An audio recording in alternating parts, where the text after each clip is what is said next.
Hello guys, welcome once again. In this video I will show you how to find your IP address with the help of the C# Windows Form application.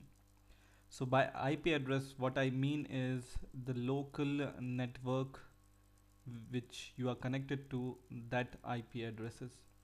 So the simplest way to find your IP addresses are, if you are on Windows, just go to this start button and just open CMD and press enter, and it will open the command prompt.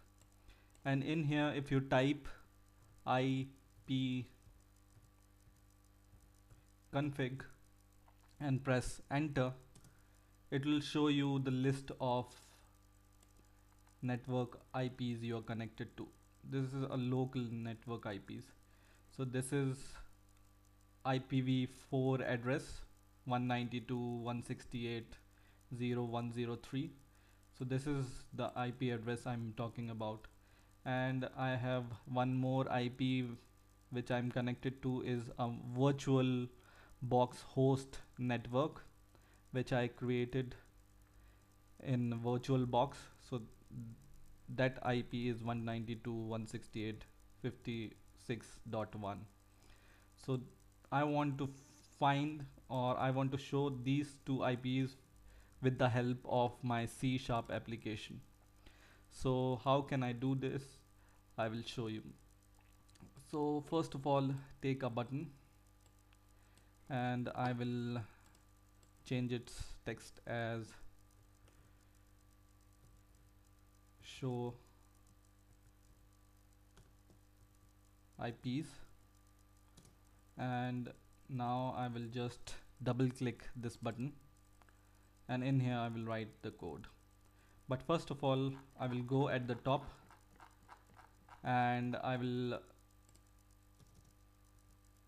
add some namespace here to obtain my ID. So write using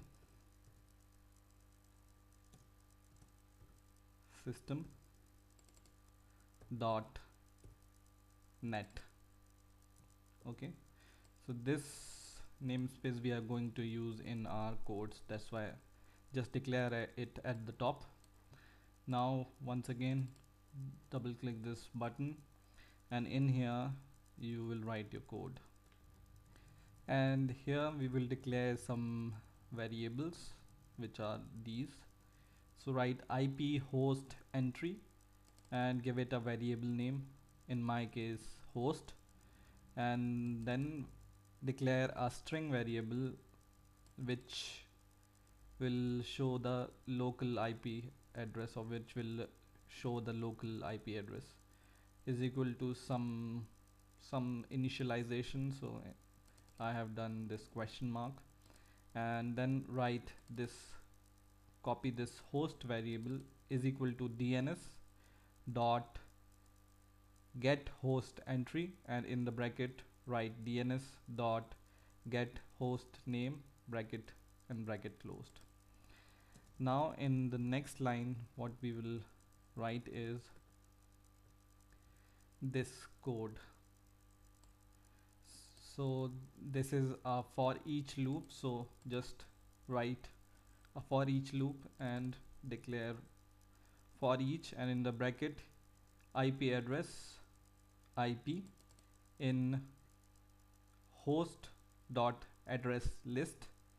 So this will hold the IP address, and so it will keep on looping until all the addresses in the list are there.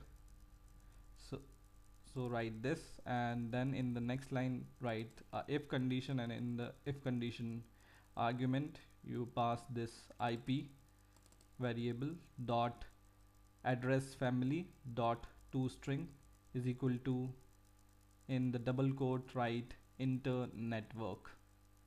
Okay, and in this if condition I'm just copying this string variable and I'm just transferring my IP in the form of string in this string variable. So write local IP, which is this string variable, is equal to IP, which is this variable, to string, bracket and bracket closed. And I'm just showing this local IP in the message box. This you can show in the list box also. It will go to see the whole list, but I will show it in the message box. So let's see how it runs. I run the program, and when I click this button, it should show the IP addresses. So I press this show IPs. First is 192.168.56.1. When I see this IP config, it gives me the same value, 192.168.56.1. And once again, when I click this message box, because it's a list, so I will click this message box OK, and it will show me the second IP address, which is also in here, 192.168.0.103. So these are local network IPs. So in this way you can show the IP addresses of your local network. Instead of this message box, if you want, just I will take a list box from here, and I will just copy its name, this list box, and once again I will go to the code. Instead of this message box, I can add this list box dot items dot add, and in the bracket I will pass this same local IP string variable. Okay, and now when I run the program, it will show me the IP address in the list. So now this is blank, and when I click this button, it should show me a list of IPs. So I just press this and it shows me the list like this. Okay, so in this way you can show the IP addresses in the list also. So I hope you have learned something new this time. Please rate, comment and subscribe, and bye for now.